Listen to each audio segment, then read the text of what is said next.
Good morning. I don't know if you noticed, but I'm late and my mug is blank. Don't you just have some mornings like that? I just didn't want to get out of bed this morning. Sorry, yeah. Good morning. I'm actually counting on my coffee to wake me up. Oh my God, it's working. It's working. Hey, you know what?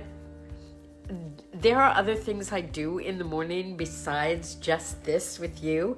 And I wanted to share that with you because every day I do this. Good morning, Marlene. It's so lovely to have you pop up every morning on my screen. I do Sudoku. So for those of you who don't do Sudoku and have never tried it, start with an easy one and give it a shot. I have to tell you, I love doing Sudoku. It wakes my brain up in the morning. Not only that, but I know there's a solution every time. Every single time I start a Sudoku, I know I can win. There's a solution to every problem. I mean, come on, can you beat that? And it's logical.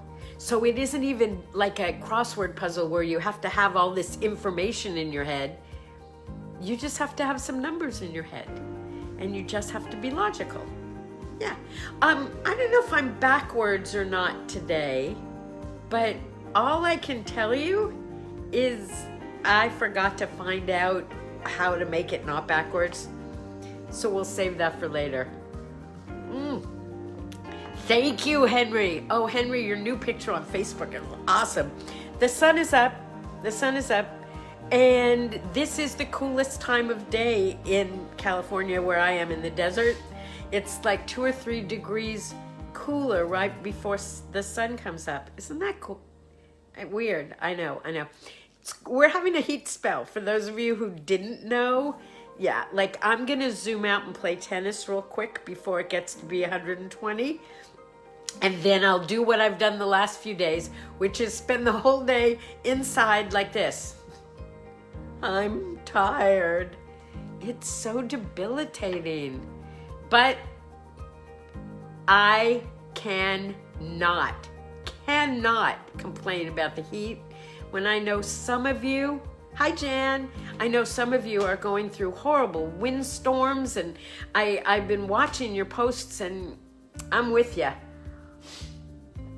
Please stay safe. I know the rains and the winds and the fires, there's just so much going on everywhere. All the more reason we have to stay safe and happy, right? So, what will keep you safe and happy? Okay, first of all, you should know, and I know this is going to delight many of you, today is yes, ladies and gentlemen, National Thrift Store Day. How cool is that? That means this is the day we honor all of those stores that keep us looking through piles and piles and piles of stuff to find more stuff so we can donate our old stuff, and someone else will go looking through those piles and find our old stuff. Happy Thrift Store Day. National Thrift Store Day. So, I picked a story today that kind of makes fun of me, but that's okay. I don't mind. And I think if I come back all the way over to here, you'll be able to see the whole story when I'm ready to tell it. So, my celebrity story today is of a famous athlete. Years ago, I was a student at UCLA. Go Bruins! And by the way, it's the only place I even applied. I didn't want to go anywhere but UCLA. I wanted so desperately to be a Bruin, and it never occurred to me that they might say, yeah, you're not worthy. Obviously, I was worthy, so I was a Bruin. That's another whole story. But every day I used to go into the student union for lunch because that's what students do, right? And one particular day, I walked into the student union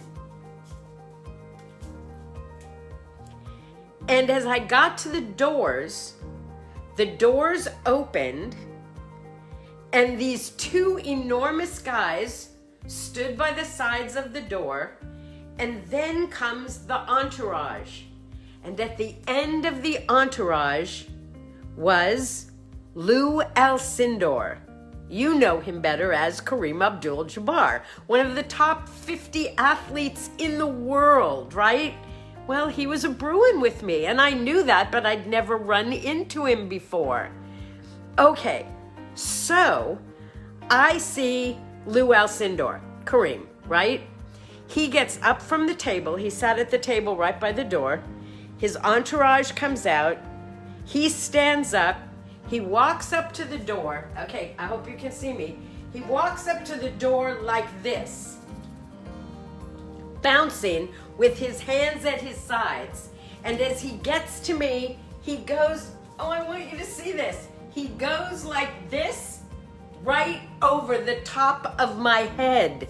Yes, ladies and gentlemen, he is so giant tall. He was so enormous tall that when he put his hand at his side and bent his hand up, he went, well, I suppose he could have even kept his hand down, but that's not the way he walked.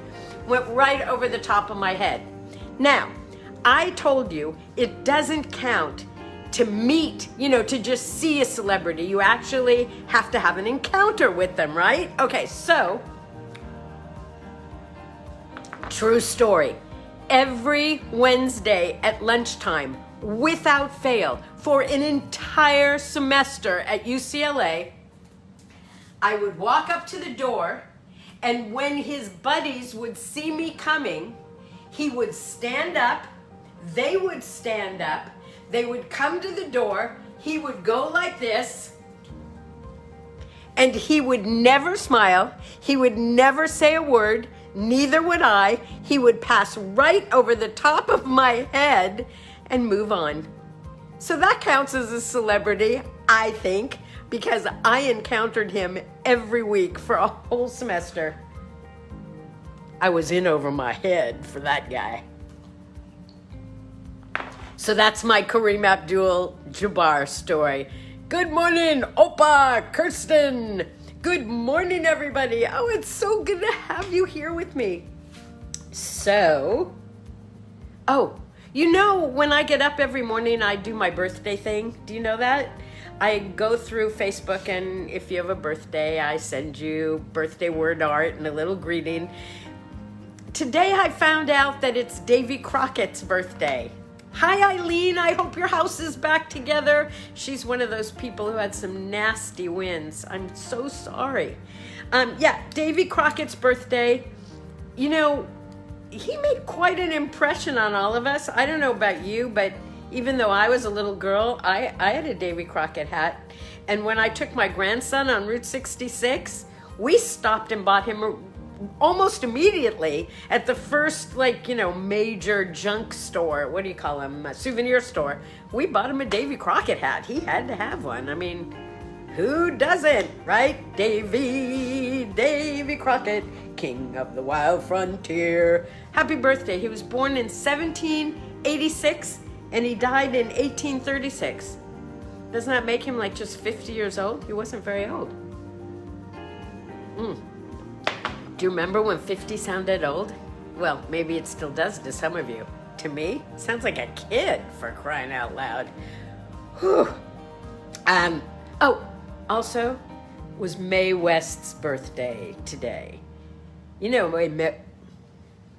Why don't you come up and see me sometime? I want to be like Mae West. I mean, seriously, she didn't care what anybody thought of her. I like that. I like her style. Oh, and for those of you who live locally and play tennis with me at the Indian Wells Tennis Garden, hey, it's Larry Ellison's birthday. I mean, you got to bow to the chief, right? Okay, enough of birthdays. Time for how to be happy and grateful, even when you're in quarantine. Here we go. This morning's word art was about gratitude. You know that I'm all about the gratitude. So I thought I would share a little bit more with you. I don't know if we're backwards today, are we? Probably. Sorry, I'm reading it for you so you don't need to worry anyway. Gratitude always begets abundance when it's proclaimed from the heart, without an agenda or without an in order to. In other words, when it's real and it's genuine and you're not doing something good to get something back, it's some pretty powerful stuff for creating abundance. I love this word art. Can you see it? It says, my cup totally runneth over. Totally. Thankful, grateful, pleased, appreciation, satisfied, grateful, gratitude, thanks, happy. Of course we wish the pandemic never happened, but it did happen. So the game is, how do we get grateful even during a pandemic? And oh, my friends, there is so much to be grateful for. Okay, start with that we're here together having coffee. How cool is this? Because before the pandemic, I didn't do this. I didn't even know some of you. So thank you, pandemic, for the wonderful people who have come into my life. I appreciate you. And I toast you. I toast you, I love you, and I can't wait to be with you again tomorrow. But that's it for today. So you guys have a wonderful, wonderful, wonderful day. And remember, you don't have to talk to people to make them feel good. Just smile.